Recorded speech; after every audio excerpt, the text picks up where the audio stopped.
माननीय श्री पुष्पकमल दाहाल प्रचण्ड, यसपछि मान्य श्री पुष्पा कुमारी कर्ण कायस्थ।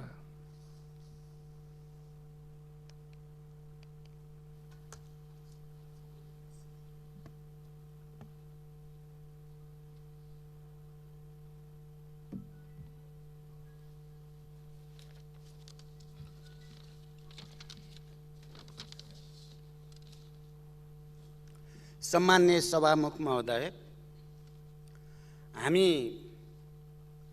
देशको एउटा विशिष्ट ऐतिहासिक सन्दर्भमा सरकारको नीति कार्यक्रमबारे छलफल गर्दैछौँ। मैले देशको विशिष्ट ऐतिहासिक सन्दर्भ भन्दा यहाँ पूर्ववक्ता थुप्रै मान्य सदस्यहरूले उठाए जस्तै देशको विशिष्ट अर्थतन्त्रको स्थिति जो गम्भीर सङ्कटतिर जाने खतरा छ, देशमा राजनैतिक रूपले पनि देखा पर्ने गरेका परिघटनाहरू जसले हामीले लामो सङ्घर्ष र बलिदानबाट प्राप्त गरेका अधिकारहरू नै खोचिने खतराहरू पनि देखा परे। त्यस अर्थमा पनि विशिष्ट सन्दर्भ छ। कोभिड-19 को कारणले सामाजिक जीवनका, राजनीतिक जीवनका र आर्थिक जीवनमा जे जस्तो असर पर्यो त्यो असरलाई न्यूनीकरण गर्ने एउटा विशिष्ट सन्दर्भ पनि छ। र अर्को, हामीले संविधान सभाबाट सङ्घीय लोकतान्त्रिक गणतन्त्रको संविधान बनाएपछिको दोस्रो निर्वाचन प्रक्रियामा हामी सामेल छौँ। यस अर्थमा पनि हामी विशिष्ट सन्दर्भमै छौँ र सरकारको यो नीति कार्यक्रम पनि यही विशिष्टताको बीचमा नै यहाँ प्रस्तुत भएको छ। र यी सबै समस्याहरू समाधान गर्ने सन्दर्भमा आर्थिक दृष्टिकोणले नीति कार्यक्रममा जोड के गर्न खोजिएको देखिन्छ त भन्दा हामीले कसरी आयात प्रतिस्थापन गर्ने, निर्यात प्रवर्धन गर्ने, आत्मनिर्भर अर्थतन्त्रको जगेर्ना गर्नको निम्ति कृषि क्षेत्रलाई उच्च प्राथमिकताका साथ उत्पादन र उत्पादकत्व वृद्धिमा जोड दिने, कृषिमा आधारित उद्योगहरू मार्फत बेरोजगारीको समस्या समाधान गर्ने, ऊर्जा पर्यटन मार्फत अर्थतन्त्रको स्थितिलाई सुदृढ गर्ने मनसाय नीति कार्यक्रमले प्रष्ट रूपमा राखेको छ। मलाई लाग्छ यहाँ विभिन्न मान्य सदस्यहरूले संशोधन प्रस्ताव पनि राख्नु भएको छ, विभिन्न सुझावहरू पनि आएका छन्।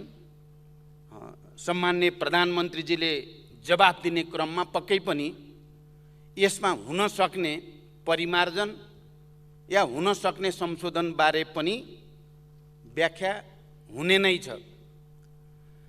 म चाहिँ के कुरामा जोड दिन चाहन्छु भने हामी संविधान सभाबाट संविधान घोषणा भएपछि दोस्रो निर्वाचन प्रक्रियामा छौँ।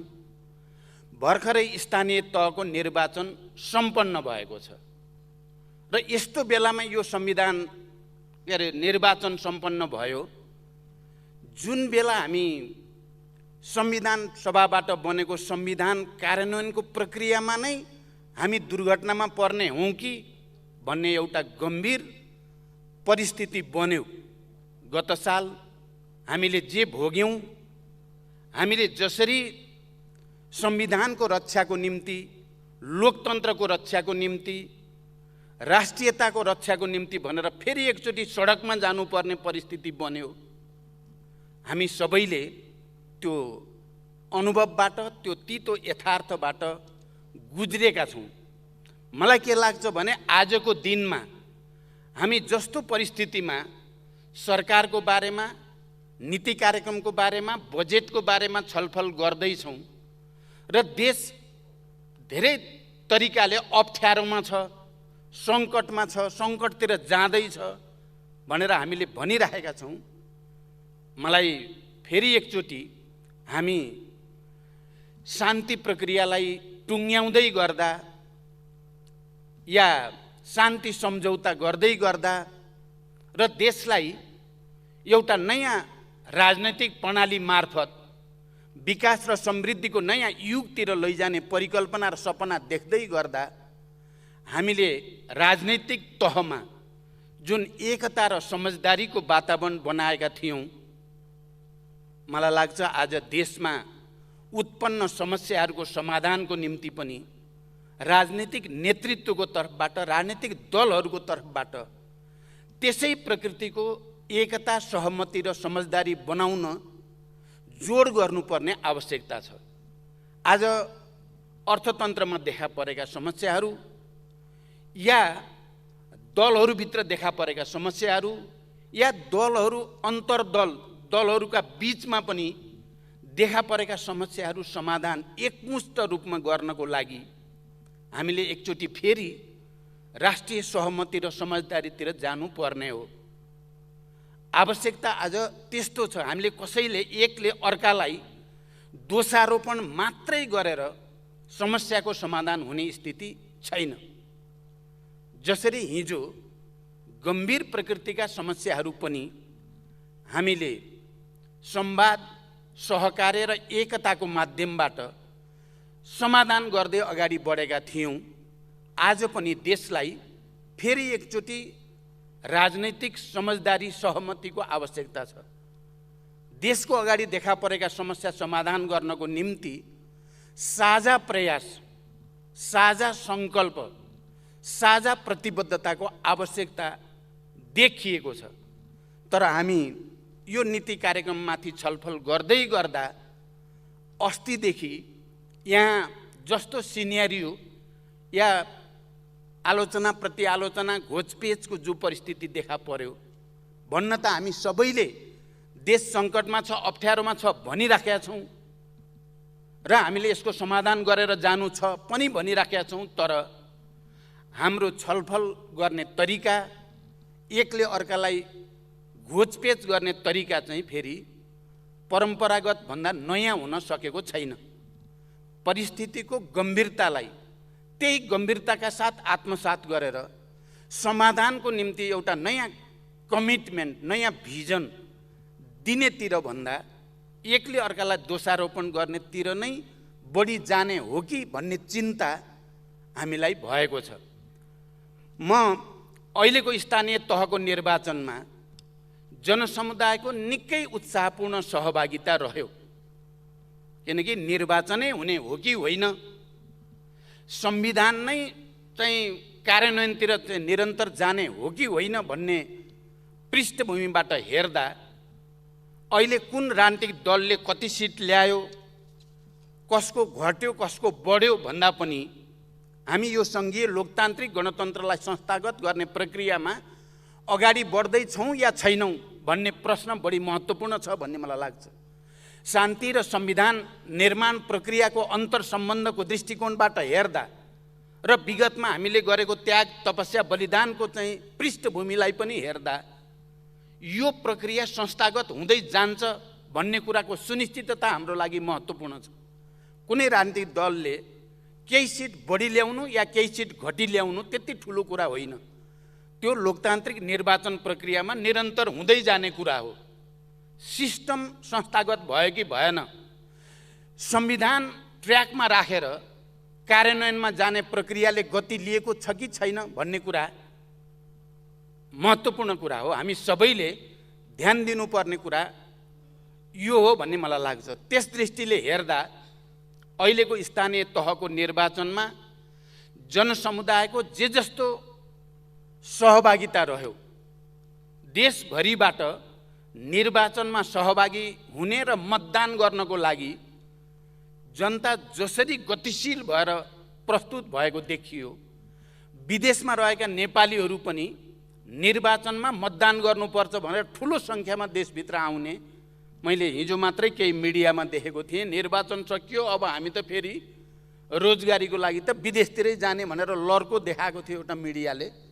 जे भए पनि विदेशमा रहेका नेपालीहरू पनि नेपालको यो प्रक्रियामा, यो निर्वाचन प्रक्रियामा सहभागी हुन जसरी उत्साहको साथ आउने काम भयो, सबभन्दा पहिला म ती सम्पूर्ण मतदाता सबै जनसमुदायप्रति हार्दिक बधाई भन्न चाहन्छु।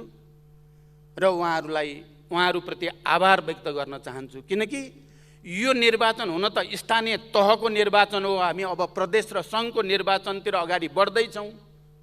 तर यो निर्वाचनले सङ्घीय लोकतान्त्रिक गणतन्त्रलाई संस्थागत गर्ने प्रक्रियामा संविधानलाई ट्र्याकमा राखेर यसलाई गतिशील र यसलाई क्रियान्वयन गर्ने प्रक्रियामा एउटा कोचेढुङ्गा हो यो स्थानीय तहको निर्वाचन भन्ने मेरो बुझाइ छ।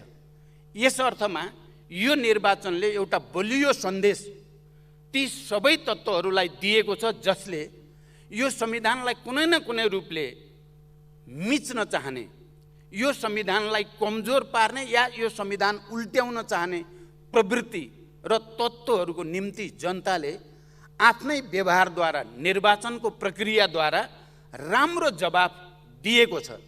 हामीले हिजो संविधान लोकतन्त्र र राष्ट्रको हितमा भनेर झन्डै दुर्घटनामा जान लागेको संविधान र यो सङ्घीय लोकतान्त्रिक गणतन्त्रलाई ट्र्याकमा ल्याउन सिङ्गै नेपाली समाज नै एकचोटि एकताबद्ध भएको अनुभव हामीले गरेका छौँ।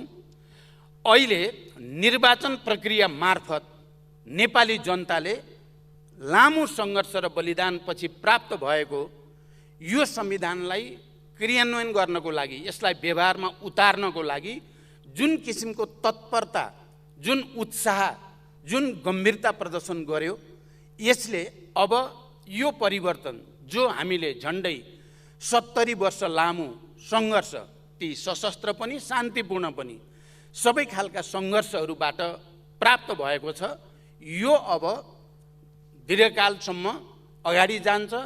यसलाई जनताले यसको रक्षा गर्छ, जनताले यसलाई संरक्षण गर्छ र कार्यान्वयनको प्रक्रियामा अगाडि लान्छ भन्ने कुरा पनि स्थानीय तहको निर्वाचन मार्फत राम्रोसँग प्रमाणित भएको छ।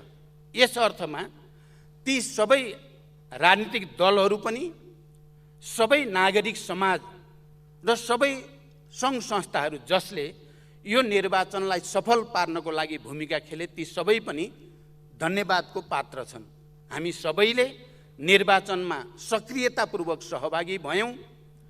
मेरो विचारमा पहिलोचोटि सङ्घीय लोकतान्त्रिक गणतन्त्र अन्तर्गत स्थानीय तहको निर्वाचन एकैसाथ देशैभरि गऱ्यौँ। हामीले 753 स्थानमा एकैचोटि निर्वाचन गरेको यो पहिलो पटक हो। अघिल्लो पटकको परिस्थितिमा हामीले चरणबद्ध निर्वाचन गरेका थियौँ। एकैचोटि निर्वाचन गर्ने कुरा पक्कै पनि च्यालेन्जिङ त थियो, चुनौतीपूर्ण त थियो, तर फेरि पनि यो सफल भएको छ।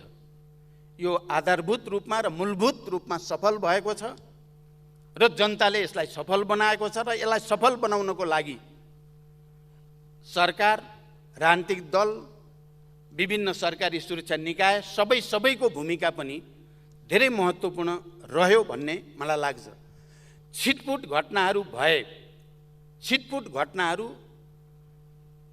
जुन भएका छन्, यहाँ हुन त अलि अतिरञ्जित ढङ्गले पनि केही मान्य सदस्यहरूले कुरा राख्नुभयो। अझ मुख्य रूपमा प्रतिपक्षी दलको नेताले त मानौ यो निर्वाचन सफलै भएन, यहाँ सम्पूर्ण रूपले आतङ्क मच्चाइयो या दमन गरियो भन्ने किसिमले व्याख्या गर्नुभयो। मलाई अहिले धेरै कुरा चाहिँ त्यसको खण्डन आलोचनातिर जानु त छैन। मैले नबुझेको कुरा के भएको छ प्रतिपक्षी दलको नेताको कुरा भने, उहाँले पार्टीभित्र र सार्वजनिक रूपमा पनि एउटा मूल्याङ्कन आयो, निर्वाचनमा आफ्नो स्थिति कमजोर किन भयो भन्ने कुराको एउटा संश्लेषण आयो। लज्जास्पद अन्तर्घातका कारणले हामीले धेरै ठाउँमा पराजय भोग्न पर्यो। मैले नबुझेको कुरा के छ भने, त्यो लज्जास्पद अन्तर्घात मुख्य कारण हो कि सरकारले गर्यो भनेर यहाँ भनिएको, सदनमा भनिएको कुरा मुख्य हो? कुन कुरा प्रमुख हो? आफै भित्रको अन्तर्घात भित्र खोज्ने कुरा मुख्य हो या सरकारले लिएको नीति र गरेको क्रियाकलाप मुख्य हो? त्यो चाहिँ प्रश्न भएको देखिएन। मेरो विचारमा अहिलेको परिस्थितिमा जुन उत्साहको साथ यो निर्वाचन सम्पन्न भएको छ। यहाँ केही कमी कमजोरी भएका छन् भने हामी सबैले आत्मसमीक्षा गर्नै पर्दछ। सबै राजनीतिक दलहरूले आफ्नो ठाउँबाट पनि आत्मसमीक्षा गर्न जरुरी छ। सरकारले पनि आफ्नो ठाउँबाट यो निर्वाचनमा कहीँ कतै कमी कमजोरी भएका छन् भने त्यसको पनि आत्मसमीक्षा गरेर आउने दिनमा त्यसलाई करेक्सन गर्नेतिर हामीले प्रतिबद्धता त देखाउनै पर्छ। तर मूलभूत रूपमा सफल भएको, हामी सबै सहभागी भएको, मतगणना हुँदै जाँदा, मत परिणाम निक्लिँदै जाँदा आफ्नो पक्षमा नदेखिएपछि अनि सरकारमाथि घारे हात लगाउने तरिका चाहिँ बिल्कुल बेठिक छ भन्ने मेरो बुझाइ छ। यदि त्यसो हुन्थ्यो भने हामीले समयमा त्यो कुरा किन उठाएनौँ भने मतदान भयो, सम्पन्न भयो, हामी सबैले मतदातालाई धन्यवाद पनि दियौँ, बडो राम्रो भयो भन्ने महसुस पनि गऱ्यौँ। मतगणना हामीले कुनै इलेक्ट्रोनिक साधन त प्रयोग गरेको होइन, म्यानुअल किसिमले अहिलेको परिस्थितिमा मतगणना गर्न ढिलो हुँदै जाँदा परिणाम अनुकूल नदेखेपछि एकले अर्कालाई दोषारोपण गर्नु बिल्कुल बेठिक छ। म यो कुरा पनि भन्न चाहन्छु। अब मैले धेरै लामो व्याख्या गर्नु त छैन। यो देशमा संविधान सभाबाट संविधान बनिसकेपछि देशमा राजनीतिक स्थायित्वको परिस्थिति बनोस् र देशले विकासमा एउटा नयाँ गति लिन सकोस्, समृद्धिको एउटा नयाँ यात्रातिर जान सकोस् भनेर नै हामीले हिजो एउटा ठुलो प्रयोगको रूपमा वाम गठबन्धन गऱ्यौँ। वाम गठबन्धन मात्रै होइन, हामीले एउटै कम्युनिस्ट पार्टी बनाउने पहल कदमी पनि लियौँ। हामी सबैलाई थाहा भएकै कुरा हो। अहिले हामीले त्यो प्रक्रिया मार्फत देशमा हाम्रो संवैधानिक व्यवस्थाबाट झन्डै झन्डै असम्भव जस्तो ठानिएको अत्यधिक बहुमत एउटै पार्टीको पक्षमा आउने ठाउँमा हामीले पुर्याएका हौँ। तर हामीले त्यो झन्डै 2/3 बहुमतमा पुगेको सरकार र पार्टी के कारणले बचाउन सकेनौँ, यसको समीक्षा त इतिहासमा हुँदै नै जानेछ। यहाँ अस्ति प्रतिपक्ष दलको नेताले भन्नुभयो, मलाई बडो नमिठो पनि लाग्यो, अनौठो पनि लाग्यो। उहाँले भन्नुभयो हामी कसैको बैशाखी टेकेर चाहिँ हिँड्नेमा हामी छैनौँ भन्नुभयो उहाँले। म त्यहीँ अगाडि छु, उहाँको र मेरो आँखा जुधेको छ। उहाँ आज त आँखा जुधाउन आउनु भएन। उहाँले भन्नुभयो बैशाखी टेक्ने छ। मेरो अगाडि कम्तीमा पनि जसको सहयोगमा उहाँ 2 चोटि प्रधानमन्त्री बन्नुभयो, यो बैशाखी हो कि सहयोग हो? म पूर्व प्रधानमन्त्री, अहिले एमाले, त्यति बेला त एमालेको त उहाँ सरकारको नेतृत्व हुनु थिएन। उहाँले पटक पटक आफ्नो नेतृत्वलाई एमालेको बनाउन खोज्नुभयो। के यो तथ्यसँग मेल खान्छ? उहाँले हिजो पाएको भोट पनि एमाले मात्रैको होइन, त्यहाँ नेकपा माओवादीको पनि भोट हो। उहाँको सरकार पनि एमालेको सरकार होइन, त्यो नेकपाको सरकार हो। तपाईँ त्यो भोटलाई र मतलाई कसरी छुट्याउन सक्नुहुन्छ? अनि यो स्वयं जालसाजीपूर्ण कुरा भएन र? अनि यो परिस्थिति कसरी पैदा भयो? यो परिस्थिति कसले पैदा गर्यो? मलाई अर्को कुरा, बडो दुःख लाग्ने कुरा के भएको छ भने अस्ति नै पनि यही गरिमामय सदनमा सभामुख महोदय शान्ति प्रक्रियाको बारेमा बडो नमिठोसँग घोचपेच गरियो। लडाईँ जित्न नसकेर आएका हामी होइनौँ भन्ने किसिमले शान्ति सम्झौतालाई अपमानित गर्ने, त्यसलाई घृणा फैलाउने ढङ्गले भनियो र मैले यही रोस्टमबाट त्यसको खण्डन गर्न परेको थियो। हिजो फेरि अस्ति प्रतिपक्ष दलको नेताले नै शान्ति सम्झौतालाई र शान्ति प्रक्रियालाई अपमान हुने ढङ्गले उहाँले बोरामा मान्छे हालेको कुरा गर्नुभयो, जनतालाई धम्क्याएको कुरा गर्नुभयो। मैले यो विषय अलि गम्भीर ठानेको छु। म यो गरिमामय सदनको ध्यान गम्भीर रूपले आकर्षित गर्न चाहन्छु। हामी अहिले जसरी यहाँ उपस्थित छौँ त्यो शान्ति सम्झौता मार्फत छौँ। हामी जुन सिस्टममा छौँ त्यो शान्ति प्रक्रिया र संविधान सभा मार्फत छौँ हामी यहाँ। र हामी सबैले 12 बुँदे समझदारी हुँदै शान्ति सम्झौतामा यही हलमा बसेर, यो ऐतिहासिक सम्झौता भनेको होइन, 12 बुँदे समझदारी बनाउँदा तात्कालीन नेकपा माओवादीसँग कुराकानी गरेर संविधान सभा र शान्ति सम्झौताको कुरा गर्ने र शान्ति प्रक्रियालाई सकारात्मक ढङ्गले टुङ्ग्याएर सङ्घीय लोकतान्त्रिक गणतन्त्रसम्म जाने कुरा गर्ने साथीहरूले आज आएर हिजोका कुरा, जबकि हामी एउटा संविधानमा सर्वसम्मत ढङ्गले आइसकेका छौँ, हामी एउटा प्रक्रिया र प्रणालीमा केन्द्रित भएर अगाडि जान खोजिरहेका छौँ, फेरि त्यो कुरा किन उठाइएको छ? मैले यदि शान्ति सम्झौतालाई अपमानित गर्ने, यो सङ्घीय लोकतान्त्रिक गणतन्त्रलाई अपमानित गर्ने प्रवृत्तिका साथीहरूलाई तपाईहरू टाउको काट्ने मान्छे होइन, तपाईहरू हत्याराको रूपमा जेल बसेको होइन भने के हुन्छ? त्यो भन्नु जायज हुन्छ? मलाई लाग्छ त्यो भन्नु बिल्कुल जायज हुँदैन। अहिले परिस्थिति नितान्त भिन्न भइसकेको छ। हामीले ती कुरालाई पटक पटक एकले अर्कालाई अपमानित गर्ने ढङ्गले, एकले अर्कालाई निषेध गर्ने ढङ्गले लियौँ भने हामी यो सिस्टम र यो सिस्टम मार्फत नेपाली जनतालाई हामीले जे दिन खोजेका छौँ त्यो दिन सकिने छैन। मलाई निर्वाचनका क्रममा, किनकि यो निर्वाचन सम्पन्न गर्नको निम्ति सँगै देशले देखेको छ, म पूर्वदेखि पश्चिमसम्म, हिमाल पहाडदेखि तराईका विभिन्न जिल्लाहरूमा निर्वाचनको वातावरण बनाउनको निम्ति पुरै खटेको छु।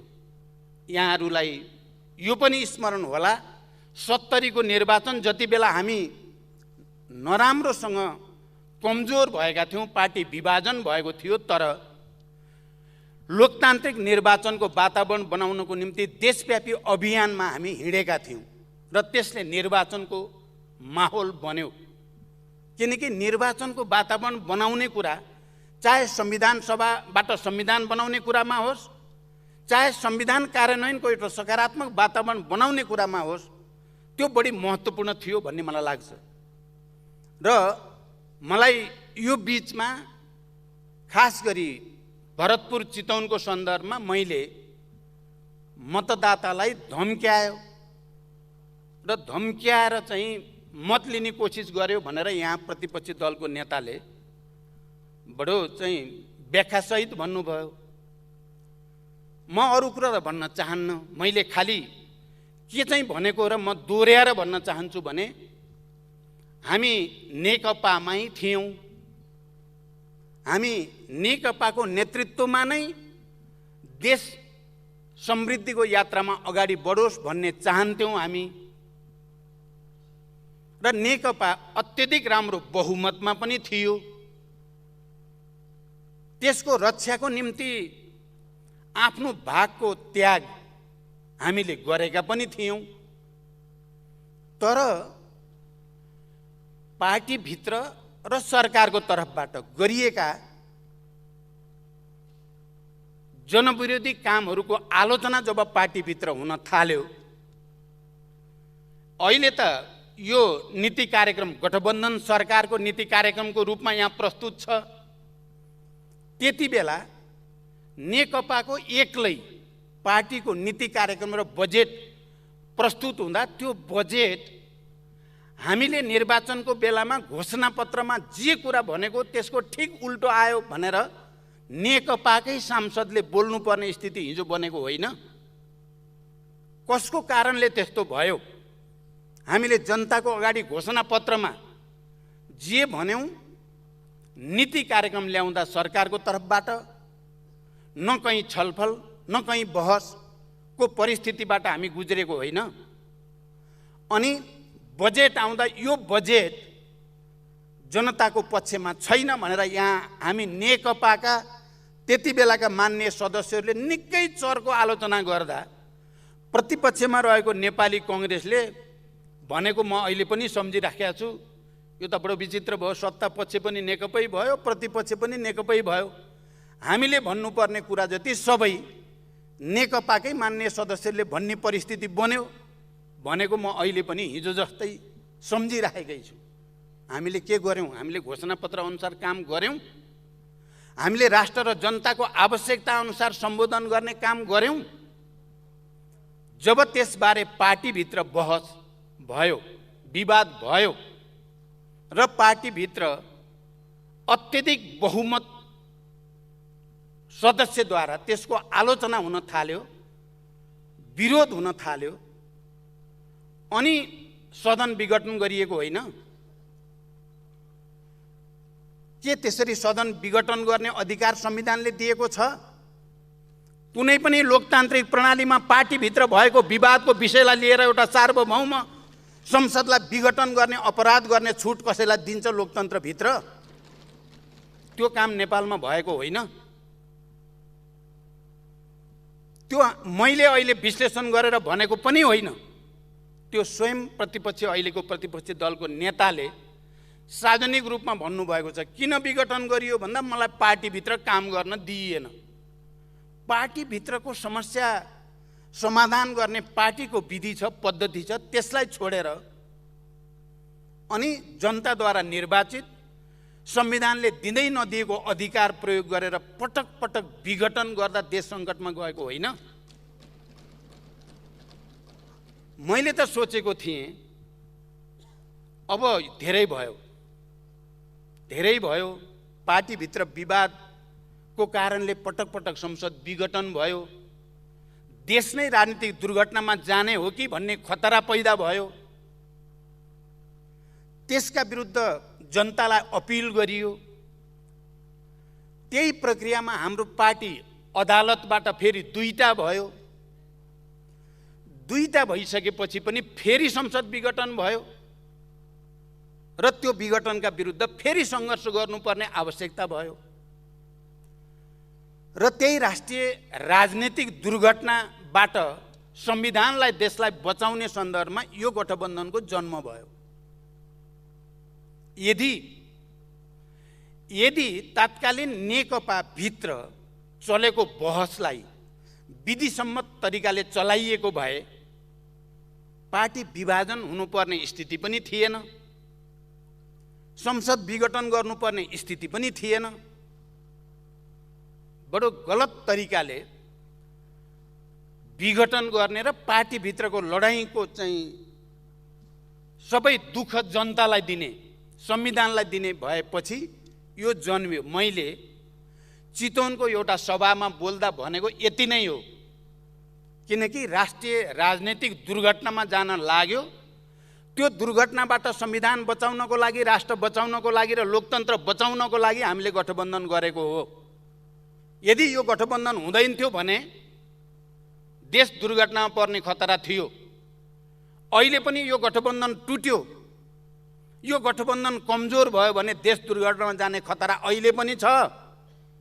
किनभने यो संविधान विरोधीसँग हाम्रो अहिले प्रतिपक्षी दलको नेताले एमाले भन्ने गर्नुहुन्छ। म चाहिँ के भन्छु भने यहाँ दुईटा गठबन्धन छन्, दुईटा विचार छन्, दुईटा प्रवृत्ति छन्। उहाँ पनि गठबन्धनमै हुनुहुन्छ। उहाँले दुईटै राप्रपासँग गठबन्धन गर्नुभएकै छ, उहाँले अर्को चाहिँसँग पनि गठबन्धन गर्नुभएकै छ।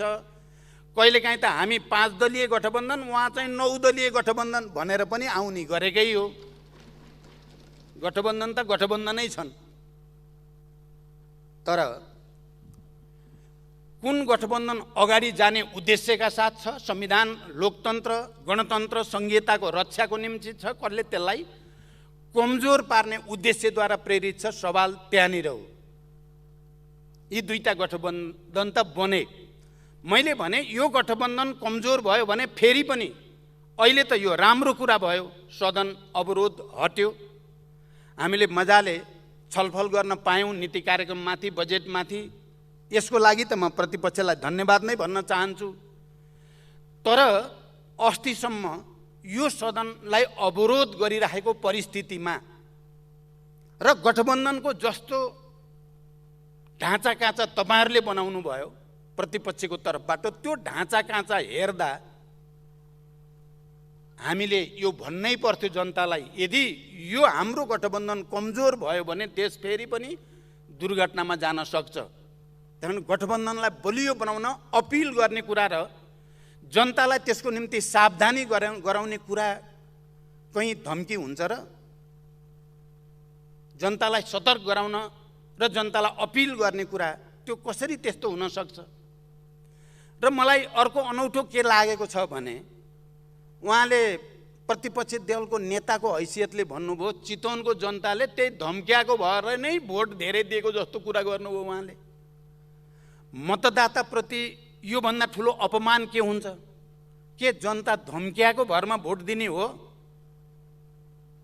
मलाई त यो अभिव्यक्तिले चितवनको जनताको अपमान भएको, त्यहाँका मतदाताको र देशैभरिका मतदाताको पनि अपमान भएको मैले ठानेको छु। यो त तथ्य नै हो।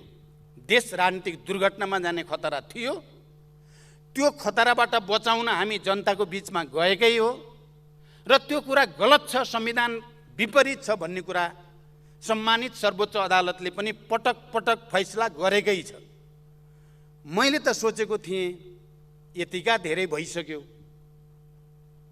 हाम्रो प्रतिपक्षी दलको नेता जसलाई मैले नै सहयोग गरेर माओवादी केन्द्रकै सहयोगमा प्रधानमन्त्री हुनुभयो, उहाँ एक्लै भएको छु भन्ने ठान्नु भएको छ भने त्यो भ्रम हटाइदिनुहोस्। तपाईँ एक्लै प्रधानमन्त्री हुनुभएकै छैन।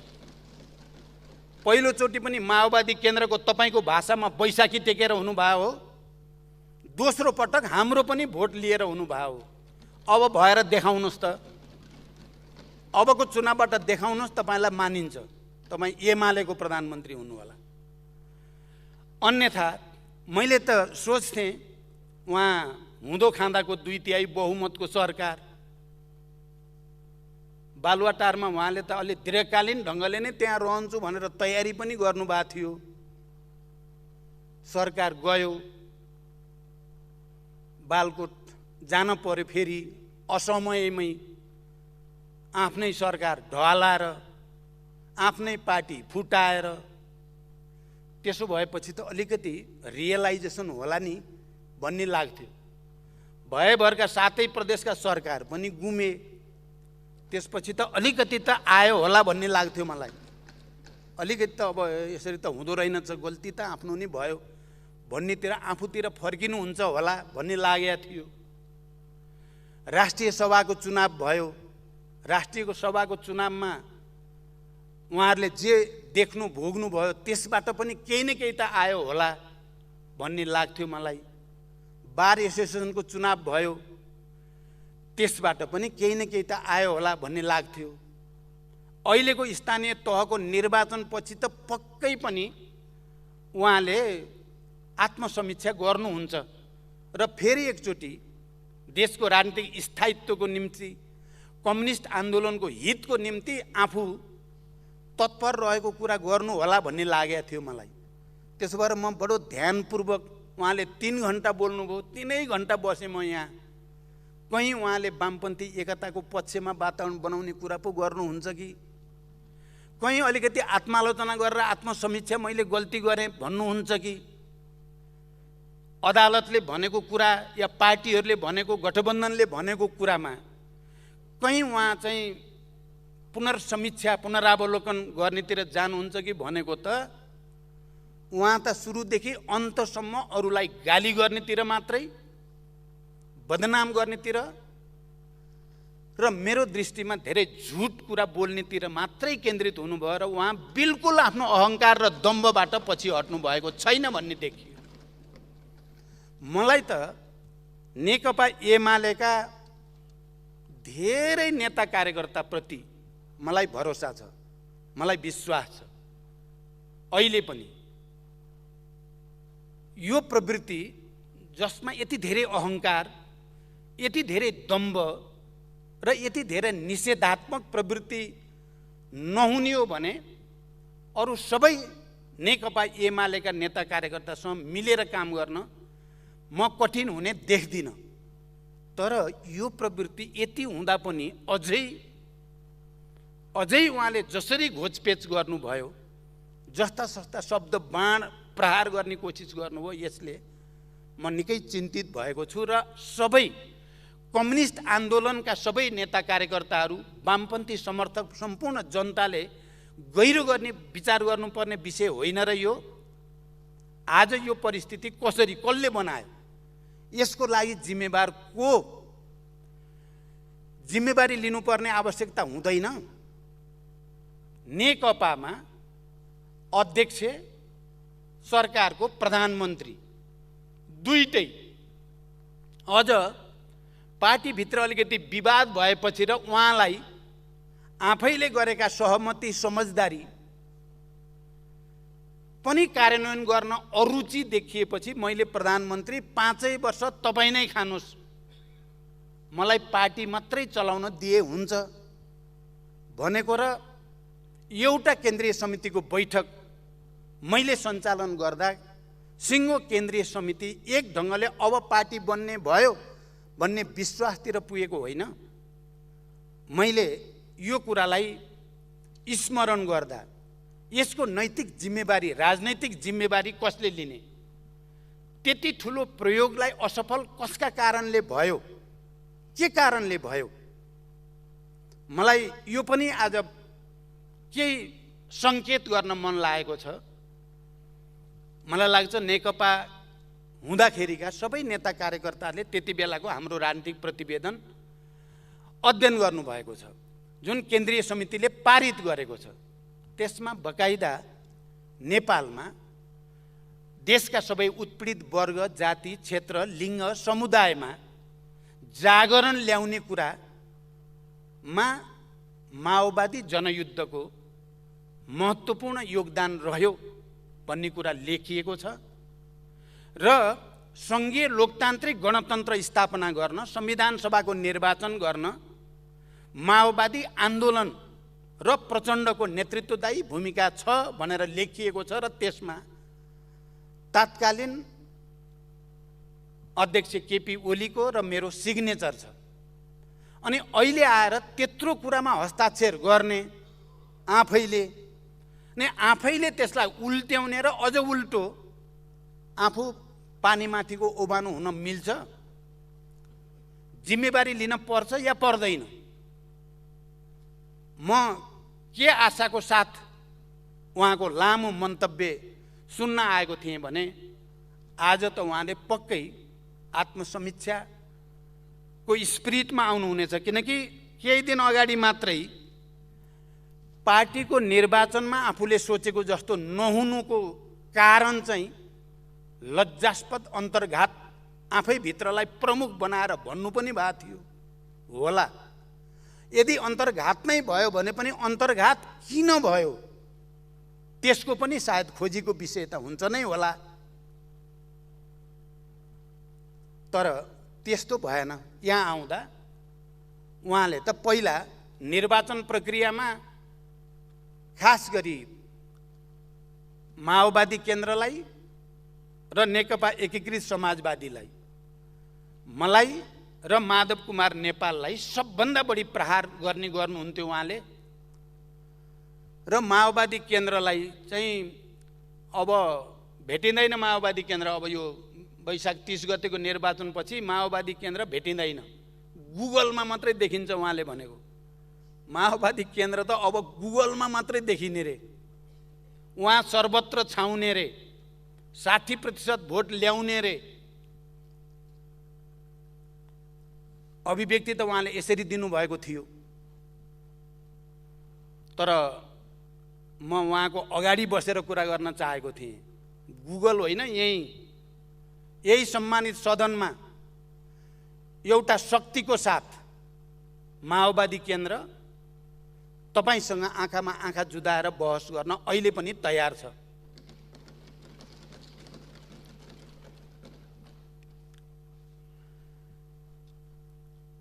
उहाँको अभिव्यक्तिमा अरू धेरै नभनिकन हेर्दा यति धेरै विरोधाभास देखियो। उहाँले एकातिर यो नीति कार्यक्रम कामै छैन, लाज मर्दो केही पनि छैन भनेर भित्तामै पुर्याएर नै भन्नुभयो, केही पनि छैन, लाजै मर्दो छ। अर्कोतिर भन्नुभयो एमालेको फोटोकपी, उही नीति कार्यक्रम साटिएछ, कुन चाहिँ कुरो सही हो? तपाईकै फोटोकपी हो भने त धन्यवाद दिनु पर्यो सरकारलाई। तपाईकै नीति कार्यक्रम चाहिँ पेस्ट गरेर ल्याएको रहेछ भने त राम्रै कुरा भयो। होइन केही पनि छैन भनेपछि त तपाईले त्यसको जति पनि खण्डन आलोचना गर्ने सुविधा पाउनुभयो, त्यसले तपाईलाई राजनीतिक हित नै होला। यस्ता विरोधाभासहरू अत्यन्त धेरै देखा परे। त्यसकारण म फेरि पनि सबै मान्य सदस्यहरूलाई, सभामुख महोदय, देश अहिले आर्थिक, राजनीतिक, सामाजिक, सांस्कृतिक जस्तो परिवेशमा छ, हामीले फेरि एकचोटि एउटा अठोट गर्ने समय आउँदैछ। हामीले जनताको आवश्यकता परिपूर्ति गर्न, राष्ट्रको आवश्यकतालाई सम्बोधन गर्न, अर्थतन्त्रलाई मा देखा परेका समस्याहरूलाई समाधान गर्न, महँगी वृद्धि जे जति कारणले भएको छ त्यसको समाधान गर्न हामीले साझा धारणाको विकास गर्नुपर्ने र साझा रूपमा अगाडि बढ्नुपर्ने आवश्यकता छ। म सबै मान्य सदस्यहरूलाई यतापट्टि ध्यान दिन म विशेष रूपले अपिल गर्न चाहन्छु। सभामुख महोदय, यो पटकको निर्वाचनमा देखिएका केही विशिष्ट प्रवृत्ति, चरित्र, पात्रहरू पनि देखा परे। अहिले सबैतिर चर्चा छ, स्वतन्त्र उम्मेदवारहरू विजयी भए, पार्टीका उम्मेदवारहरू चाहिँ विजयी हुन सकेनन् कैयौँ ठाउँमा भन्ने कुरा आएको छ। तर मेरो ध्यान कहाँ छ भने यो स्वतन्त्र भनेर सबै स्वतन्त्र भएको म देख्दिनँ। बडो विशिष्ट ढङ्गले दुईटा पात्र, काठमाडौँको मेयरमा र धरानको मेयरका दुईटा पात्र जो विजयी हुनुभयो, उहाँहरू साँचो अर्थमा स्वतन्त्रका रूपमा आउनुभयो र कोही पार्टी उहाँहरूको पछाडि, पार्टीका नेता कार्यकर्ता उहाँहरूको पछाडि लागेर हिँडेको देखिएन। बाँकी मैले हेर्दा उहाँहरू स्वतन्त्र भनिए पनि स्वतन्त्र होइन, पार्टी नै हो।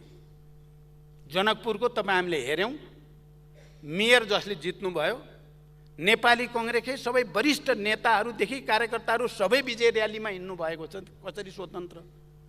या धनगढीकै कुरा गरौँ, कसरी स्वतन्त्र? पार्टीकै मान्छे लागिराखेकै छन्। तर काठमाडौँको मेयर र धरानको मेयरका उम्मेदवार चाहिँ अलि विशिष्ट ढङ्गले प्रस्तुत हुनुभयो। यसलाई विभिन्न रूपले हेरिएको छ। एक थरीहरूको भनाइ छ कि यो राजनीतिक दलहरूका निम्ति राम्रै झापड हो, थप्पड हो भनेर चाहिँ आइराखेको छ केही बुद्धिजीवीहरूका टिप्पणीहरू। राजनीतिक दलहरूलाई चुनौती हो भनेर पनि आइराखेकै छ।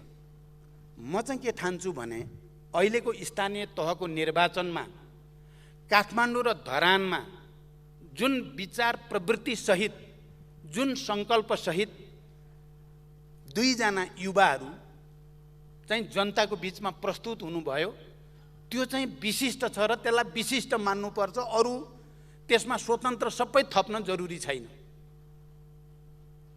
र मेरो विचारमा सङ्घीय लोकतान्त्रिक गणतन्त्रको फुलबारीभित्र काठमाडौँ र धरानमा फेरि दुईटा नयाँ फुलहरू फक्रिएको जस्तो ठान्छु म चाहिँ।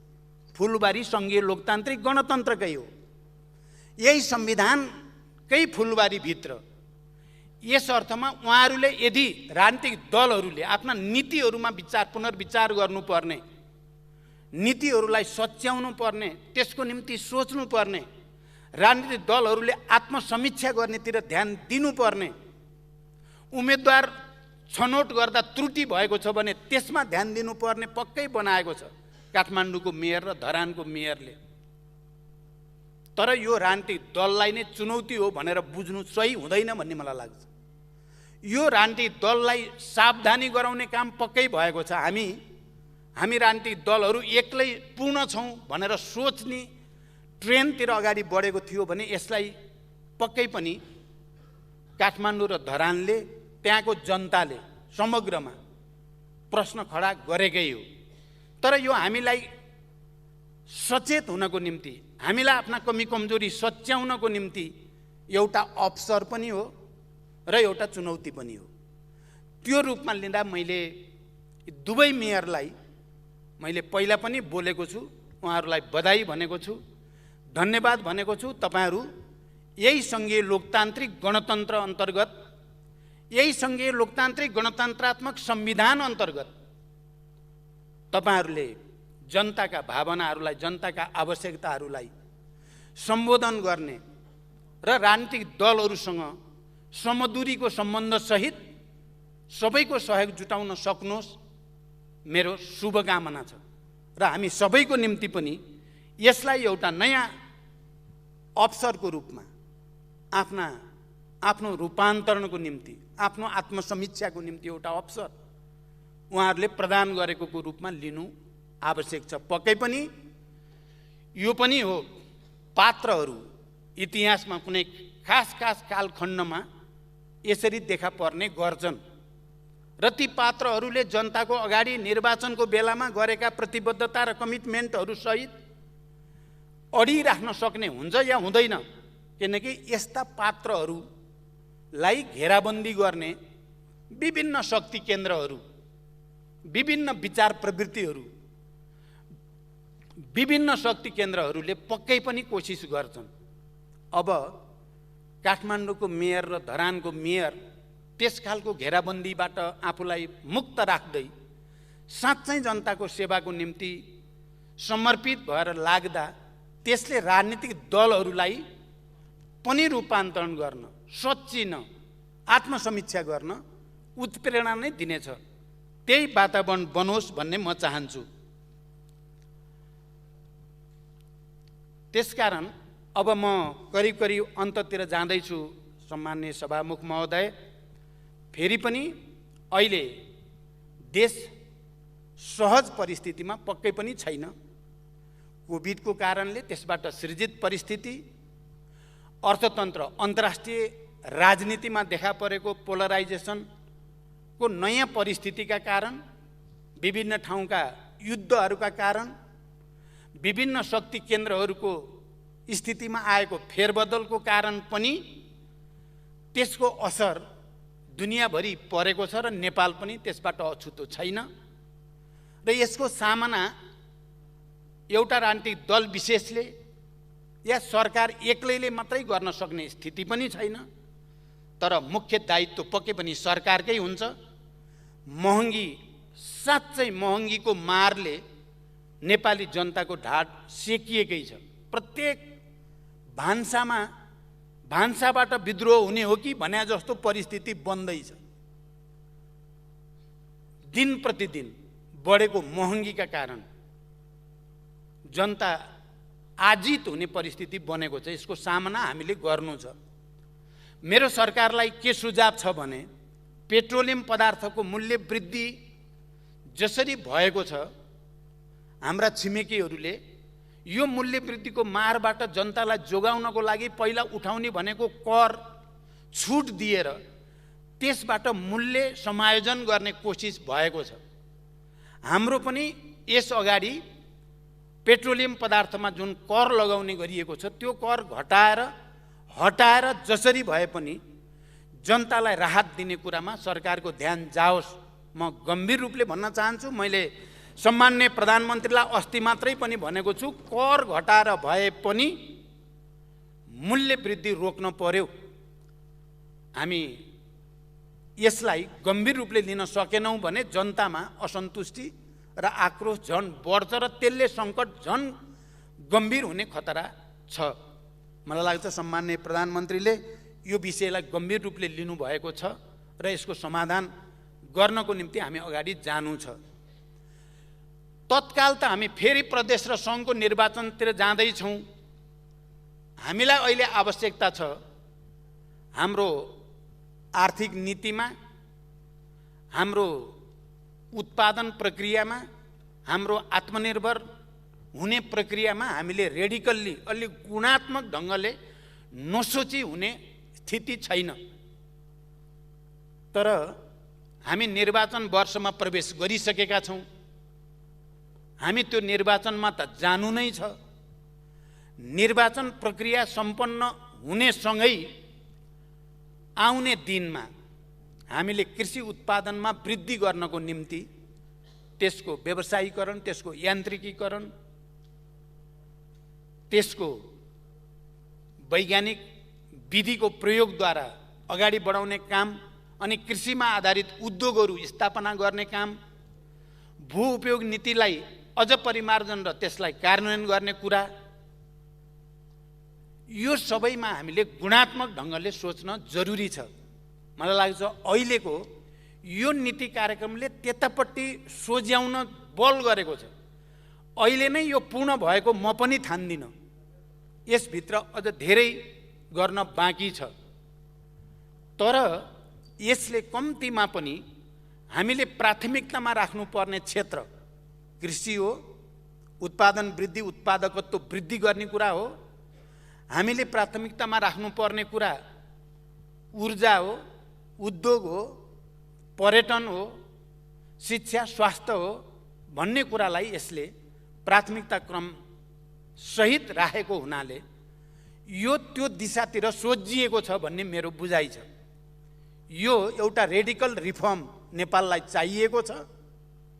आत्मनिर्भरताको निम्ति, उत्पादन अभिवृद्धिको निम्ति, आयात प्रतिस्थापन गर्ने र निर्यात प्रवर्धन गर्ने उद्देश्यका निम्ति हामीले सामान्य रूपमा होइन, अब कयौं चिजलाई हामीले रोक लगाइदिनु पर्ने आवश्यकता देखिन्छ। यहाँ मलाई कहिलेकाहीँ नकारात्मक कुराभित्र पनि सकारात्मक परिणाम आउने गर्छ भनियो। भारतले गहुँ चिनी रोक्दैछ, गहुँ त रोकि नै सक्यो, खाद्यान्न रोकिँदैछ। यो हेर्दा त नकारात्मक कुरा देखिन्छ, तर त्यसले हामी सबैलाई खाद्यान्नमा आत्मनिर्भर हुनको निम्ति के मेहनत गर्नुपर्ने हो, के नीति बनाउनु पर्ने हो, के सङ्घर्ष गर्नुपर्ने हो त्यतातिर उत्प्रेरित पनि गर्छ। कहिलेकाहीँ सजिलै वस्तु प्राप्त हुँदा मानिसहरूले आफ्नो कर्तव्य पथबाट विचलित हुने खतरा हुन्छ। त्यसकारण हामी आफैले सचेत रूपमा कयौं वस्तुहरूको आयातमा कटौती गर्ने, कन्ट्रोल गर्ने, देशभित्र पैदा भएका र पैदा हुन सक्ने सामानहरूको प्रयोगलाई प्राथमिकताका साथ जोड दिएर लैजाने र केही वर्षभित्र हामीले खाद्यान्नमा आत्मनिर्भर हुन सकिन्छ। मैले एकचोटि यही सदनमा भनेको थिएँ कि हामी यति धेरै शिक्षामा पनि प्रगति गर्यौं, पढेका धेरै विद्वानहरू, डाक्टरहरू हामी छौं। भौतिक पूर्वाधारको क्षेत्रमा पनि हामीले धेरै नै प्रगति गरेका छौं। विज्ञान प्रविधिलाई प्रयोग गर्ने कुरामा पनि हामी धेरै नै अगाडि छौं, आएकै छौं। सबै क्षेत्रमा, सञ्चारको क्षेत्रमा पनि हामी धेरै माथि आइसकेका छौं। तर हाम्रो अर्थतन्त्रको स्थिति किन 50 वर्ष पहिले हामी खाद्यान्नमा आत्मनिर्भर थियौं, बरु खाद्यान्न हामी निर्यात गर्थ्यौं, धान हामी निर्यात गर्थ्यौं, अन्य अन्नबाली निर्यात गर्ने ठाउँमा थियौं। अहिले हामी परनिर्भर कसरी भयौं, खरबौंको आयात गर्नुपर्ने स्थितिमा हामी के कारणले पुग्यौं, एकचोटि गम्भीर समीक्षा गर्न जरुरी छ।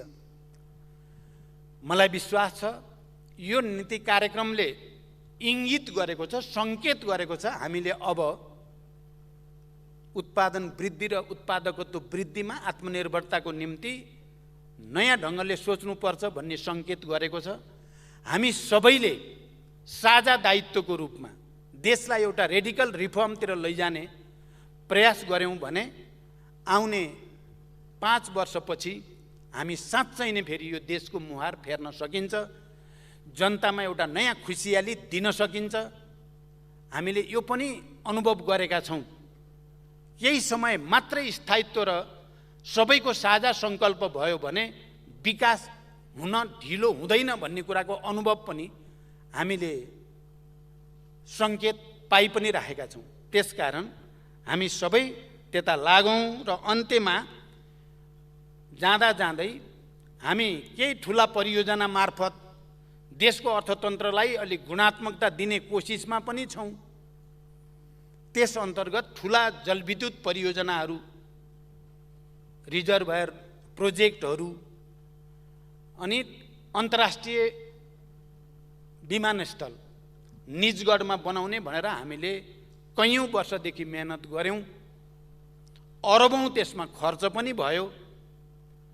अहिले बडो आकस्मिक जस्तो लाग्ने गरी सर्वोच्चबाट त्यहाँ चाहिँ गर्न हुँदैन भन्ने जो फैसला आयो, यो बडो मलाई अनौठो पनि अलि दुःखद पनि लागेको छ। किनकि त्यहाँ जङ्गलको जो कुरा गरिएको छ त्यहाँ जङ्गल छैन। म पनि त्यहाँ गएको छु, निरीक्षण गरेको पनि छु। तर अहिले अचानक त्यो एयरपोर्ट बनाउन त्यहाँ उचित छैन भन्ने फैसला यदि सकिन्छ भने मेरो सुझाव के छ भने पर्यावरण अध्ययन गर्ने एउटा टिम बनाएर पर्यावरणको अध्ययन गरिकन यसलाई पुनरावलोकन गर्ने सम्भावनातिर अदालतको ध्यान जाओस् भन्ने सुझाव राख्न चाहन्छु र म मेरो भनाइ टुङ्ग्याउँछु। धन्यवाद। अभिवादन।